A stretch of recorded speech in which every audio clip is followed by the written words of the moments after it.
ഇത് നമ്മളിപ്പോൾ driving licence ഒക്കെ നോക്കുകയാണെങ്കിൽ നമുക്കൊരു സ്റ്റാർട്ടിങ്ങിൻ്റെ LLR കിട്ടും, ലേണേഴ്സ് ലൈസൻസ്. അതേപോലെ തന്നെയാണ് SPL, സ്റ്റുഡൻറ് പൈലറ്റ് ലൈസൻസ്. ഇത് നമുക്കൊരു പ്രൈവറ്റ് പ്ലെയിൻ പറപ്പിക്കാനുള്ള ലൈസൻസ് ആണ്. So if you own an aircraft you can fly that. എല്ലാ പൈലറ്റ്സും കമ്മ്യൂണിക്കേറ്റ് ചെയ്യേണ്ടത് ഇംഗ്ലീഷിലാണ്. നമ്മൾ ഏത് കൺട്രി എടുത്താലും ഇംഗ്ലീഷിൽ വേണം സംസാരിക്കാൻ. Maximum age limit is 30. For Indigo they say it is around 35 to 40.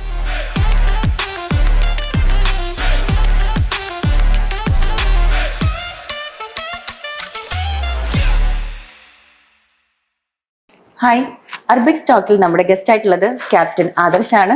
Welcome sir. Hello sir. നമ്മുടെ പൈലറ്റ് എൻക്വയറിയിൽ കുട്ടികൾ എപ്പോഴും ക്വസ്റ്റ്യൻസ് ചോദിക്കുന്നതാണ്, എന്താണ് SPL, PPL, CPL and ATPL? സാറിന് അതിനെ കുറിച്ച് കൂടുതലൊന്ന് ഡീറ്റെയിൽ ആയിട്ട് പറയാൻ പറ്റും? സോ ബേസിക്കലി ഈ നാലും SPL, CPL, PPL and ATPL ഈ നാലും ലൈസൻസ് ആണ്. അപ്പോൾ നമ്മൾ SPL വെച്ച് തുടങ്ങുകയാണെങ്കിൽ അതിൻ്റെ ഫുൾ ഫോം വരുന്നത് സ്റ്റുഡൻറ് പൈലറ്റ് ലൈസൻസ് എന്നാണ്.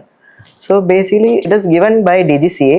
ഇത് നമ്മളിപ്പോൾ ഡ്രൈവിംഗ് ലൈസൻസ് ഒക്കെ നോക്കുകയാണെങ്കിൽ നമുക്കൊരു സ്റ്റാർട്ടിങ്ങിൻ്റെ LLR കിട്ടും, ലേണേഴ്സ് ലൈസൻസ്. അതേപോലെ തന്നെയാണ് SPL, student pilot licence. So ഇതിൻ്റെ റിക്വയർമെൻറ്റ്സ് വരുന്നത് നമ്മൾ 10th പാസ് ആയിരിക്കണം, പിന്നെ ക്ലാസ് 2 മെഡിക്കൽ ഫിറ്റ് ആയിരിക്കണം. നെക്സ്റ്റ് പോവുകയാണെങ്കിൽ private pilot licence. So basically private pilot licence ഒരു സ്റ്റേജ് ആണ്, ഒരു licence before CPL but after SPL എന്ന് പറയും. സോ ഇതിൻ്റെ ടോട്ടൽ അവേഴ്സ് നോക്കുകയാണെങ്കിൽ 40 to 50 hours ആണ് എൻ്റെ requirement. In that 20 hours of PIC ഉണ്ട്, പൈലറ്റ് ഇൻ കമാൻഡ് ആയിരിക്കണം.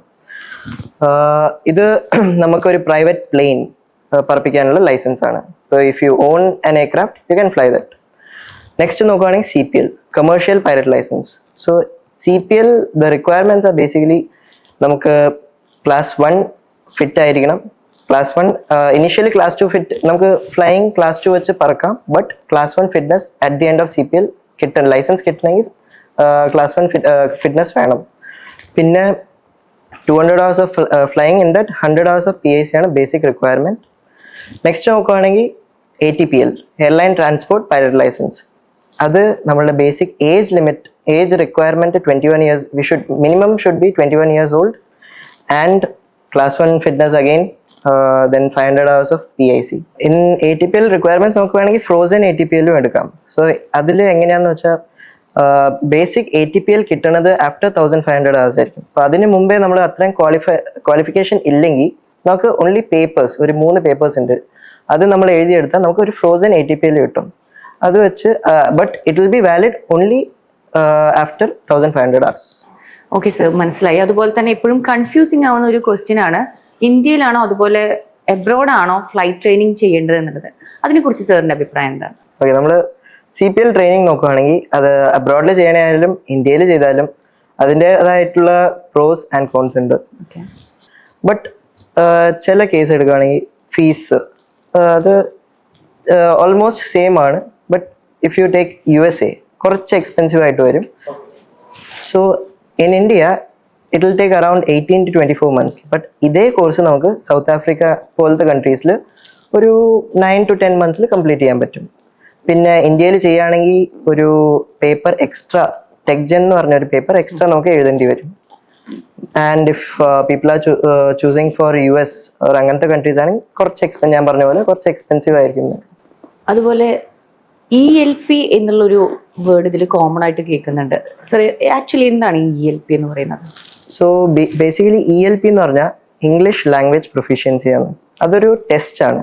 സോ നമ്മൾ ഇന്റർനാഷണലി നോക്കുകയാണെങ്കിൽ ഇന്റർനാഷണൽ സിവിൽ ഏവിയേഷൻ ഓർഗനൈസേഷൻ്റെ അണ്ടറിൽ വരുന്ന ഒരു ടെസ്റ്റ് ആണ്. സോ എവറി പൈലറ്റ്സ്, ബേസിക്കലി എല്ലാ പൈലറ്റ്സും കമ്മ്യൂണിക്കേറ്റ് ചെയ്യേണ്ടത് ഇംഗ്ലീഷിലാണ്. നമ്മൾ ഏത് കൺട്രി എടുത്താലും ഇംഗ്ലീഷിൽ വേണം സംസാരിക്കാൻ. സോ അതിനൊരു റേറ്റിംഗ് ഉണ്ട്. So ELP is rated from 1 to 6. So if you get 1, 2 or 3 എന്നുവെച്ചാൽ നമ്മൾ ഫെയിൽ ആണെന്ന് അർത്ഥം. ബട്ട് 4, 5, 6 ആണെങ്കിൽ 4-ന് ഒരു വാലിഡിറ്റി ഉണ്ടാവും. ഇപ്പോൾ ELP 4 പറയുകയാണെങ്കിൽ 3 years വാലിഡിറ്റി ആണ്. ELP 5 പറയുകയാണെങ്കിൽ 6 years വാലിഡിറ്റി ആണ്. And ELP 6 is for life time validity. So ELP എന്ന് പറയുന്ന ടെസ്റ്റ് എന്ന് വെച്ചാൽ അതൊരു 25 to 30 minutes വരുന്ന ടെസ്റ്റ് ആണ്. അത് DGCA M-panel ഇൻസ്ട്രക്ടേഴ്സ് ആണ്, എക്സാമിനേഴ്സ് ആണ് ഈ ടെസ്റ്റ് എടുക്കണം. സോ അത് അവർ അസൈൻ ചെയ്യും, നമുക്കൊരു ലെവൽ അസൈൻ ചെയ്യും. It is not that tough. ഒരു ഏത് സ്റ്റുഡൻറ്റിന് വേണമെങ്കിലും ഒരു 60% മാർക്ക് എടുത്ത്, ഏത് ഇംഗ്ലീഷിൽ 60% മാർക്ക് എടുത്ത് ഏത് സ്റ്റുഡൻറ്റിനായാലും ഇത് പാസ്സാവും. നമ്മൾ ഒരു പൈലറ്റ് ആവാൻ ഏജ് ലിമിറ്റ് ഉണ്ടോ? നമ്മളൊരു കുട്ടി ജോയിൻ ചെയ്യുന്ന സമയത്ത് അങ്ങനെ ഒരു ക്വസ്റ്റ്യൻസ് നമ്മൾ കേൾക്കാറുണ്ട്. എന്താണ് സാറിന്റെ അഭിപ്രായം? സോ ഇന്ത്യയിൽ പൈലറ്റ് ആവാൻ ഏജ് ലിമിറ്റ് നമ്മൾ നോക്കുകയാണെങ്കിൽ ലൈസൻസ് DGCA ലൈസൻസ് ഇഷ്യൂ ചെയ്യുന്ന മാക്സിമം ഏജ് 60 years ആണ്. സോ ബട്ട് അതിനുള്ള നമുക്ക് എപ്പോൾ വേണമെങ്കിലും ട്രെയിനിങ് തുടങ്ങാം. And you can also get A CPL within this age limit. ഇപ്പോൾ നമ്മൾ ഒരു എയർലൈനിലേക്കുള്ള ഓപ്പർച്യൂണിറ്റി നോക്കുകയാണെങ്കിൽ ചില airlines like air India and IndiGo, air India പറയുന്ന CPL entries maximum age limit is 30, and for Indigo they say it is around 35 to 40. But ചില students ഇങ്ങനെയും ചെയ്യാറുണ്ട്, like they take a assistant flight instructor rating. So അത് വെച്ച് നമുക്കൊരു instructor ആയിട്ട് work ചെയ്യാം. There is no limit for that. അവരുടെ licence expire ആവണവരെ നമുക്കൊരു instructor, even that is a good opportunity നമ്മൾ മാർക്കറ്റിൽ നോക്കുകയാണെങ്കിൽ. ഇപ്പോൾ ഒരാൾക്ക് 40 years ഏജുള്ള ആൾക്ക് സപ്പോസ് എയർലൈനിലുള്ള ക്വാളിഫിക്കേഷൻസ് അവർക്ക് മാച്ച് ആവണമെങ്കിൽ they can go for flight instructor rating. They can be a pilot till 60 or 65. Sir, അതുപോലെ ഒരു സംശയം കൂടെ, നമുക്ക് ഫ്ലൈറ്റ് ട്രെയിനിങ് സ്റ്റാർട്ട് ചെയ്യാനോ അതുപോലെ ഏതെങ്കിലും പെർട്ടിക്കുലർ അക്കാദമിയിൽ ജോയിൻ ചെയ്യാനോ നമുക്ക് എന്തെങ്കിലും എൻട്രൻസ് എക്സാംസ് എന്തെങ്കിലും വരുന്നുണ്ടോ? സോ ഇന്ത്യയിൽ നമുക്ക് നോക്കുകയാണെങ്കിൽ ചില അക്കാഡമീസ് അവർ എൻട്രൻസ് എക്സാമിനുള്ള ഇതൊക്കെ ഉണ്ട്. So like IGRUA, Indira Gandhi Rashtriya academy, or Rajiv Gandhi aviation in Trivandrum, പിന്നെ റെഡ് ബേർഡ്, ചൈംസ്, ഇവർ ഈ അക്കാഡമീസ് ഒക്കെ ഒരു ട്രെയിനിങ് സ്റ്റാർട്ട് ചെയ്യുന്നതിന് അഡ്മിഷൻ കിട്ടാൻ വേണ്ടിയിട്ട് ഒരു എൻട്രൻസ് എക്സാം നമ്മൾ എഴുതേണ്ടി വരും. ബട്ട് വേറെ ഏത് ഫ്ലൈയിങ് ക്ലബ്സ് എടുത്താലും ഇൻ ഇന്ത്യ, ലൈക്ക് ഗവൺമെന്റ് ആയാലും പ്രൈവറ്റ് ആയാലും, they don't have any entrance exams as of now. പിന്നെ നമ്മൾ അബ്രോഡ് പോവുകയാണെങ്കിലും നമുക്ക് ഡയറക്റ്റ് ആയിട്ട് അവരെ അപ്രോച്ച് ചെയ്ത് ജോയിൻ ചെയ്യാവുന്നതേ ഉള്ളൂ. ഓക്കെ, പൈലറ്റ് ട്രെയിനിങ്ങിനെ കുറിച്ച് ഇൻഫോർമേറ്റീവ് ആയിട്ടുള്ള കുറച്ച് പോയിന്റ്സ് നമ്മൾ ഇന്ന് കവർ ചെയ്തു. ഒരു ഇൻഫോർമേറ്റീവ് സെഷൻ ആയിരുന്നു ഇത്. So thank you so much for joining sir. Thank you. Okay, thank you.